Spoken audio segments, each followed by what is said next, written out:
What's going on, guys? My name is Ragnar. I'm going to go through the book Principles by Ray Dalio. This is going to be a short review, but in the book, Ray Dalio, which is currently the 65th richest person in the world, with a net worth of over $18.7 billion, and he's the founder of a hedge fund called Bridgewater Associates, which currently has assets under management of more than $160 billion.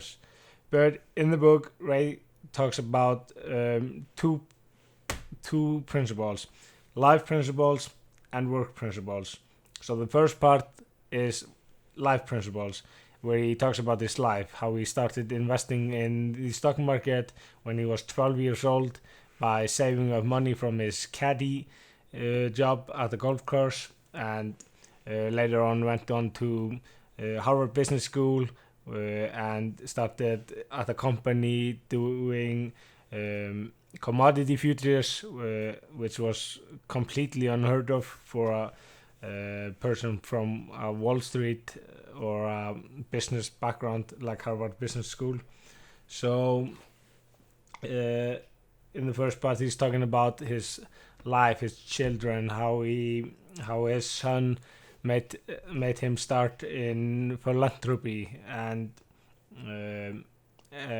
everything that went on in his life. So he started Bridgewater in 1975 in a two-story apartment or two-room apartment, and then they went on to be in more than 30 employees, and because he had been so confident in an interview where he told everybody that the country was going into debt, he bet against the market. He thought that the country was going into debt and that they couldn't pay it. But later on, the government saved the country, and he looked like an idiot and had put all his money against the market and lost almost everything. So he had to start over Bridgewater with only one employee, himself, because he had to let everybody go. He couldn't afford them, and that created something inside him that said, "How do I know I'm right?" So that's what he started living his life by. How do I know that I'm the right one? How do I know that I have every single information, that everything that I know, how do I know it's right? And that's what the book is about. He later on, Bridgewater went on to having more than 1,500 employees, now has assets under management of $160 billion. And he talks about the principles that whenever he had a problem or found a solution to something, then he wrote down whatever it was and what he did to deal with it. He, in this book, the second chapter in Work Principles, he goes through how companies should act, how they should have radical transparency, why everybody should talk about what's on the mind, because if you just agree with somebody and they are wrong, they could be wrong, they could be right, but if you just agree with them, then you're just going along. You don't learn anything. You don't learn why this person is saying they're right, or whatever they want is the correct solution. He talks about speak your mind, ask questions, but don't. If you ask somebody that's more successful than you in this field, and they say something, and you still don't think they're right, continue talking about why they think that, but don't spend hours and hours and hours and just walk away with it with the same mindset that you went into the conversation with. Always be open-minded and listen to why the other person has that perspective, and if they're wrong, they could learn from you, and if they're right, you can learn from them. But you could even go away from the conversation and both of the persons think the same thing that they went into the conversation with.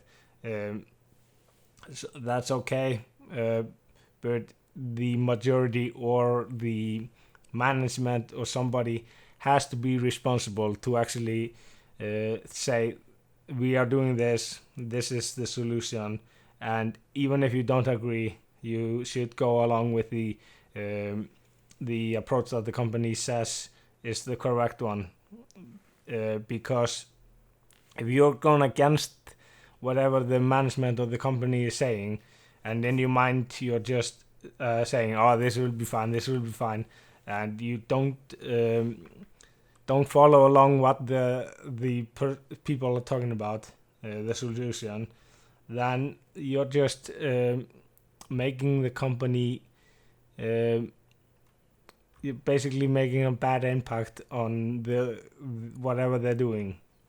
In the book, he's talking about systems, and he's talking about systems that he has in place at Bridgewater. He's talking about algorithms that Bridgewater uses. They always use computers to make decisions, and then they use human beings to actually find out what the computer has, whatever algorithm they followed, or what they thought the solution was, because human beings are they're emotional. They think that they're always right. They don't take other people into consideration, and even if they do, if they take somebody's opinion and think that's the right opinion, don't talk about their own solutions or whatever they have. They're eventually going to make the company look bad. But a computer with a set of algorithms can make decisions without bias. He also talks about that every single employee at Bridgewater has a card that talks about their weaknesses, their strengths, so that anybody at the company can actually see these stats. So these are just like baseball cards, and that way they can actually use informations to find out what people are good for, what teams, what projects they are good for, using these cards. And because at every single meeting that they have a system where they talk about how every single person, what they had to say, was it a good one? Did they do their research? Did they talk about everything that they had to talk about? So with this system, that every single employee that goes to the meetings will use this system and judge the other person. And because this is meant to improve people, that they don't get hurt, and those that don't last more than 18 months at the company, because you have to be radically transparent to people, you have to be open-minded, and people don't like to hear about their weaknesses, which this system does. But this is a fantastic book. I really recommend you go check it out. I will leave a link in the description, and you can find it there. Thank you. Bye.